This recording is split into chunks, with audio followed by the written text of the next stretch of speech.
அனைவருக்கும் வணக்கம். மீனராசினியர்களுக்கு இந்த வாரம் சிவன் கொடுக்கும் வரம் என்ன?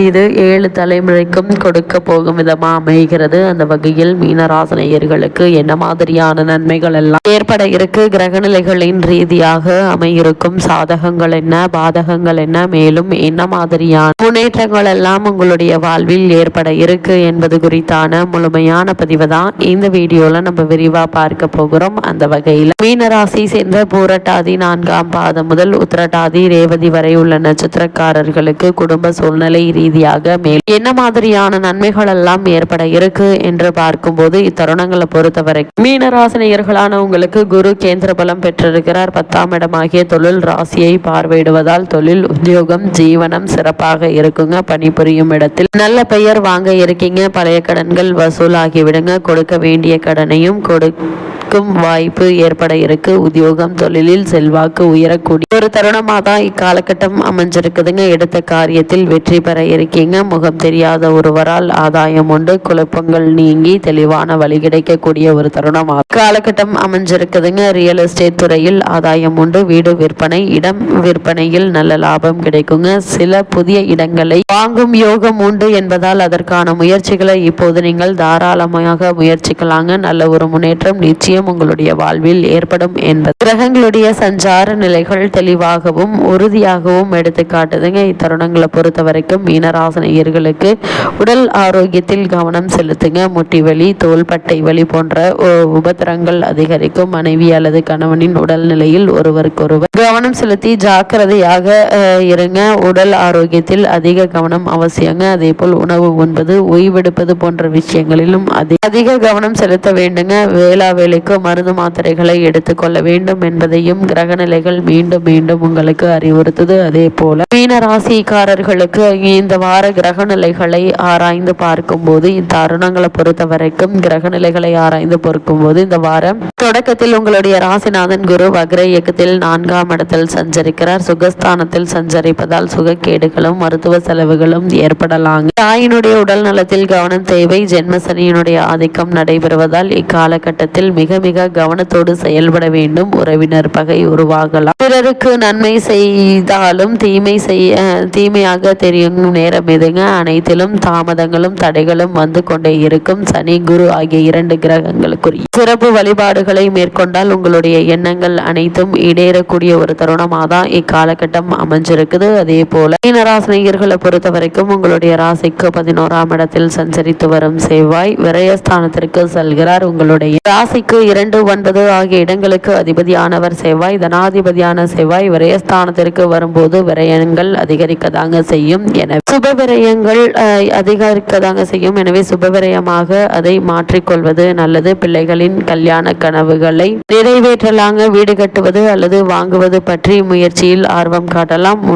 கட்டி வைத்து சிதிலமடைந்த கோவில்களை பராமரிக்கும் எண்ணம் மேலோங்கும். குறிப்பாக வாங்கிய சொத்துக்களை விற்கும் சூழ்நிலையும் அதனால் லாபமும் ஒரு சிலருக்கு உண்டு என்பதை கிரகநிலைகள் மீண்டும் மீண்டும் தெளிவுபடுத்துது. அதே போல் மீனராசினியர்களை பொறுத்த வரைக்கும் உங்களுடைய ராசிக்கு 12ஆம் இடத்தில் சஞ்சரிக்கும் சுக்கிரன் உங்களுடைய ராசிக்கே வருகிறார். உங்களுடைய ராசிநாதன் குருவிற்கு சுக்கிரன் பகை கிரகம் ஆவார். எனவே இந்த நேரம் மிக மிக கவனமாக இருக்க வேண்டிய ஒரு நேரமாக அமைகிறது. எதிர்மறை சிந்தனைகள் அதிகரிக்கும். லாப நோக்கத்தோடு பழகியவர்களால் சில பிரச்சனைகள் வந்து சேர இருக்கு. சகோதர வர்க்கத்தினரின் பகையை வளர்த்து கொள்ளாமல் பார்த்து கொள்ளுங்க. எதிர்பாராத சம்பவங்கள் நடைபெற்று மனதை வாட வைக்கும். நினைத்தது நடக்கவில்லையே என்ற கவலை அதிகரிக்கக்கூடிய ஒரு தருணமாக தான் இக்காலகட்டம் அமைஞ்சிருக்குது. அதே போல் மீனராசினியர்களை பொறுத்த வரைக்கும் இத்தருணங்கள்ல உங்களுடைய ராசிக்கு 12ஆம் இடத்தில் சஞ்சரித்து வந்த சனி பகவான் உங்கள் ராசிக்கு வருகிறாருங்க. எனவே இப்பொழுது 7 சனியினுடைய ஜென்ம சனி தொடங்கிவிட்டது. மிக மிக கவனத்துடன் செயல்பட வேண்டிய ஒரு நேரமாக அமைகிறது. ஜென்ம சனி என்பதால் சில தாமதங்கள் ஏற்பட்டால், ராசிநாதன் குரு என்பதால் காரியங்கள் கடைசி நேரத்தில் கைகூடி விடுங்க. அதே போல்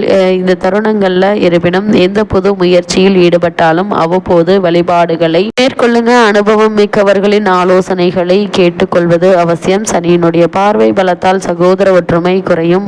உறுதிப்படுத்தப்பட்ட சில காரியங்கள்ல மாற்றங்கள் ஏற்படலாங்க. விரோதங்கள் வளராமல் பார்த்து கொள்ளுங்கள். அதே போல் சனியினுடைய பார்வை சப்தமஸ்தானத்தில் பதிவதால் இல்லத்தில் சுப நிகழ்ச்சிகள் நடைபெற இருந்தாலும் எந்த ஒரு காரியத்தை ஒரு முறைக்கு இருமுறை செய்யும் சூழல் உருவாக இருக்கு. சிந்தித்து செயல்பட்டால் சிறப்புகள் வந்து சேருங்க. சனி பகவான் வழிபாடும் விரதங்களும் நன்மைகளை வழங்கும் என்பதை கிரக நிலைகள் தெளிவுபடுத்துது. குறிப்பா மீன ராசினியர்களுக்கு இத்தருணங்கள்ல மிக முக்கிய கிரகமான கும்பராசியில் சூரியன், புதன், சுக்கிரன், செவ்வாய், சனி, ராகு ஆகிய 6 கிரகங்கள் அனைத்தும் ஒன்றாக இணையும் போது விரயஸ்தானம் மிகுந்த வலிமை அடைகிறதுங்க. எனவே பல வழிகளிலையும் விரயங்கள் ஏற்பட்டு மன வருத்தத்தை உருவாக்கும். பாடுபட்டதற்கேற்ற பலன் கிடைக்காது. உத்தியோகத்தில் மேலதிகாரிகள் வேலை பளுவை சுமத்துவர். எதையும் திட்டமிட்டு செய்தாலும் திசை மாறி செல்லுங்க. அதே போல் தொழில் புரிபவர்கள் பணியாளர்களிடம் கவனமாக இருப்பது மிக மிக நல்லது என்பதை கிரக நிலைகள் மீண்டும் மீண்டும் தெளிவுபடுத்துது. அதே போல் மீனராசினியர்களை பொறுத்த வரைக்கும் இத்தருணங்கள்ல ஏழரை சனியின் ஆரம்ப பகுதி உள்ள உங்களுக்கு உங்களுடைய ராசிநாதரும் வக்ரகதியில் அனுகூலமற்ற நிலையில சஞ்சரிக்கிறாங்க. வருமானத்தை விட செலவுகளே அதிகமாக இருக்கும். நெருங்கிய உறவினர்கள் பொறாமையும் மறைமுகமான பேச்சுக்களும் கவலை அளிக்குங்க. சிறு விஷயத்திற்கு கூட அதிகமாக அலைய வேண்டி இருக்கும். சிறு சிறு உடல் உபாதைகள் ஏற்பட்டு மருத்துவமனை நாட வேண்டி இருக்குங்க. கணவன் மனைவியிடையே ஒற்றுமை ஓங்கும். இரவு நேர பயணங்களை தவிர்ப்பது நல்லது. திருமண முயற்சிகளை நிச்சயம் உங்களுக்கு வெற்றி கிடைக்குங்க. திருமண வயதில் பெண் அல்லது பிள்ளைகள் இருந்தாங்க அப்படின்னா வரனுக்கு முயற்சிக்கலாங்க. உத்தியோகஸ்தர்களை பொறுத்த வரைக்கும் ராசிநாதன் ஆகிய குரு பகவான் சுகஸ்தானத்தில் அமர்ந்து விரயஸ்தானத்தை 9ஆம் பார்வையாக பார்ப்பதால் மேலதிகாரிகளுடைய ஆதரவு கிடைக்க இருக்கு. தசாபுக்திகளுக்கு ஏற்ப பலருக்கு பதவி உயர்வும் ஊதிய உயர்வும் கிடைப்பதற்கு சிறந்த சாத்தியக்கூறுகள் இருக்குதுங்க. கணவன் மனைவியிடையே அந்யோன்யம் அதிகரிக்கும். பலருக்கு சொந்த வீடு அமையும் யோகமும் இருக்குதுங்க. சிலர் தற்போதுள்ள வீட்டை விட வசதியான வீட்டிற்கு மாற்றம் செய்வதற்கு சாத்தியக்கூறுகள் உள்ளதை கிரக நிலைகள் எடுத்துக்காட்டுது. மீனராசியை சேர்ந்த தொழில் மற்றும் வியாபாரம் செய்பவர்களை பொறுத்த வரைக்கும் சம்பந்தப்பட்ட கிரகங்கள் மிகவும் அனுகூலமாக சஞ்சரிப்பதால் சந்தை நிலவரம் சாதகமாக இருக்குதுங்க. விற்பனை படிப்படியாக உயர இருக்கு. உங்களுடைய பொருட்களுக்கு நல்ல ஒரு வரவேற்பு கிடைக்குங்க. புதிய விற்பனை கிளைகள் ஆரம்பிப்பதற்கு சிறந்த ஒரு காலகட்டமாகவும் இத்தருணம் அமைகிறதுங்க. பல தொழிலதிபர்களுக்கு வெளிநாடு சென்று வரும் வாய்ப்பும் பிரபல தொழில் நிறுவனங்களுடன் ஒத்துழைப்பும் ஒப்பந்தமும் கையெழுத்தாக இருக்கு. கிரக நிலைகளின்படி இது ஒரு அரிய சந்தர்ப்பமாகவும் பயன்படுத்திக் கொள்வது உங்களுடைய திறமையில் தாங்க இருக்கு. அதே போல் கலைத்துறையினரை பொறுத்த வரைக்கும் பல புதிய வாய்ப்புகள் உங்களை தேடி வருங்க. அதன் காரணமாக வருமானம் உயர இருக்க. மக்களிடையே புகழும் செல்வாக்கும் அதிகரிக்கும். பலருக்கு வெளிநாடுகளுக்கு சென்று அங்கு நிகழும் பல விழாக்களில் பங்கேற்கும் வாய்ப்புகளும் கிடைக்குங்க. அவற்றின் காரணமாக வருமானம் அதிகரிக்கும். செல்வாக்கு உயருங்க. உலக அளவில் பிரபலமாவீங்க. அதே போல் அரசியல் துறையில் இருப்பவர்களை பொறுத்த வரைக்கும் அரசியல் துறை ஆதிபத்தியம் கொண்டுள்ள சுக்கிரன் சிறந்த சுபபலம் பெற்று சஞ்சரிப்பதால் உயர் பதவியில் அமர்ந்துள்ள ஒரு அரசியல் பிரமுகரின் தொடர்பும் ஆதரவும் உங்களுடைய அரசியல் வாழ்க்கையில் ஒரு புதிய அத்தியாயமாக தொடங்கி வைக்க. அதன் காரணமாக மக்களிடையே செல்வாக்கு அதிகரிக்குங்க. ஒரு சிலருக்கு வெளிநாடு சென்று வரும் சாத்தியக்கூறுகளும் இருக்கு என்பதை கிரகநிலைகள் உறுதியளிக்குது. இத்தருணங்கள்ல கிரகநிலைகளின் ரீதியாக கூறப்படும் பரிகாரம் என்ன என்று பார்க்கும்போது வீட்டிற்கு அருகாமையுள்ள சிவன் ஆலயத்திற்கு சென்று நெய் தீபம் ஏற்றி வைத்து வழிபடுங்க. எண்ணற்ற நன்மைகள் உங்களுடைய வாழ்வில் ஏற்படும்.